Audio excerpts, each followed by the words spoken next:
the sacroiliac ligament. Yeah. Here you have your sacral bone, Right. which is 5 sacral vertebrae on this horse. She's got the pelvic bone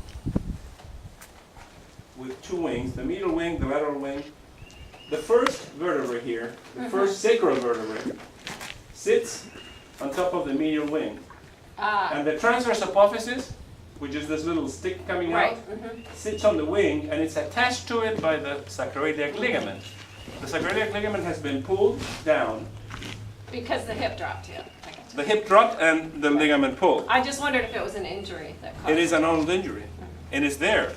It's fibrosed and whatnot, Right. but when you touch the sacroiliac, it's very sore, which shouldn't be. I mean, she could be displaced, but the inflammation shouldn't be there. So what you do is to take the inflammation away, make the muscles grow around it, and then you treat it as needed. She might need to be treated every now and then. I'm not sure how often, but it's usually more than one treatment on a sacroiliac. But look at the reaction she's having. It's pretty good considering all the hammering and everything else going on. Look at her eyes. Yeah, She probably loves this. Okay, so we did the last lumbar, first sacral, second sacral, It's okay. and third. Good. Okay. So there, we shouldn't have any pain. Okay. Okay. Fourth and fifth. Fifth is out of alignment also. So out of the 5 vertebrae, you had 4 vertebrae out. So your whole pelvic bone has compensated for the sacroiliac being pulled. And this, so weak, is actually making her lean on the opposite diagonal. I had all this shoulder problems because of it. See, she keeps chewing. That's me. That's very good. I'm leaning on my sacroiliac. It's broken in 4 places. See her chewing, Hannah? Look at her. All right. I'm gonna release. Now what we're going to do is work first on the left side of the neck, if she lets us do it. Good girl. That's a good place to sit. Sasha, hold on. You hear the crack? Yep. Cool, baby. All right. That's the easy part. Cool, baby. Now we'll do the right side. Come here, you. She's happy to do what you want. Yeah, I'm having a very good rapport with Yeah, horses. you do. I really do. Because when I touch them, I go directly. When I make you walk and I see the sacroiliac, the first thing I do is I desensitize the horse by touching acupressure points that secrete a lot of endorphins as soon as I'm doing acupressure. That's what I did first. Yeah. And she immediately gave up, Right. basically. On the horses that don't give up, I start by doing, before touching too much, because I see they're all wired, I do that first point that I did in the center. Yeah. The pai hui point secretes so many endorphins. So the horse actually gives up then. Oh, It tranquilizes them, wow. basically. And look at the effect. It works. Yeah, I it mean, I does. had It works. acupuncture, it works, so. All right, let me show you now the right side. All right. Okay, you're out here. You know that. So when I do this, you do not have to despair. Ah, good girl. Good girl.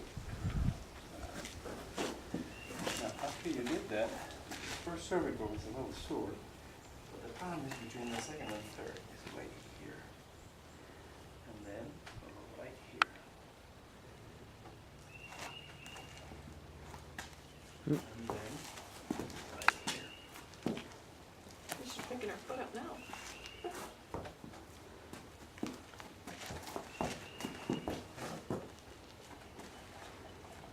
Oh, go baby. Go good. It hurts good, Mama, he says. I know. Good.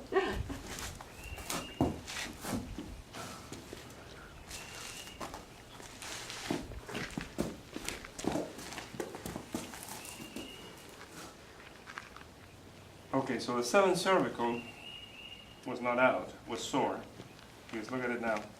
So now that she flexed completely, you can tell that she was actually compensating all of those soft tissues around the vertebrae. What happens is that when she leans from the opposite diagonal to the right fore and gets the shoulder sore, she will tend to flip the weight to the left side. when she does that, you bring her in with the rein. And you try to hold a straight line. And she will try to balance to the left and you will try to balance to the right. All this area, by pushing against your rein, soars up. And that's what she had. I don't have to see you right. I know what's happening because after you see this, all of the compensations follow thereafter. Yeah. She's very bracing. No, she'll change. She'll change. If you can numb the sacroiliac, the rest of it is because it's already aligned. So we can work on the sacroiliac, the rest of it will follow. All right. Now we're going to do it one more time to show them. There you go. See, I know you can do it. That's a good girl. That's a good girl. Yeah. You're gonna feel better now.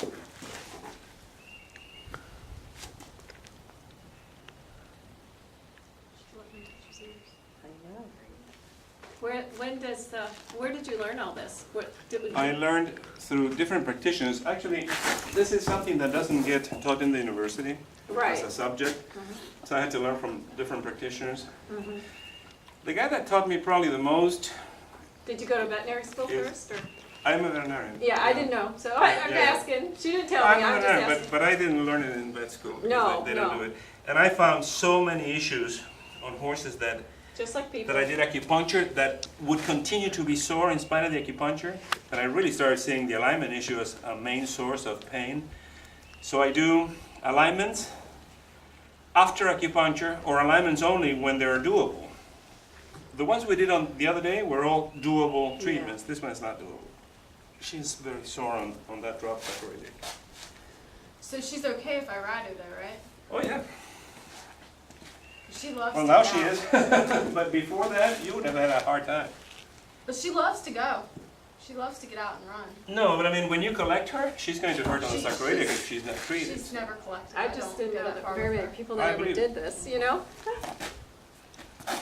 What do you think about, since, you know, you do alternative types of things and you're a vet, what do you think about when they need their teeth floated?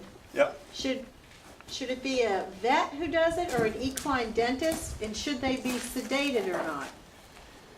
Like, It all depends on the technique that you use. The first question is, I do teeth.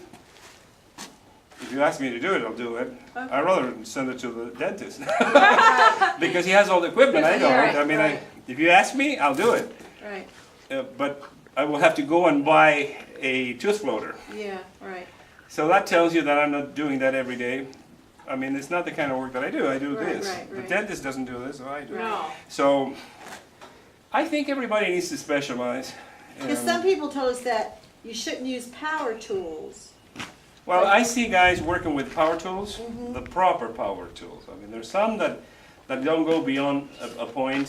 For example, there's a German device that has, let's assume, it's about this big, this long at the end. It's a long handle with a motor inside, and the handle is motorized. It's not Yeah. the little guy that you Right.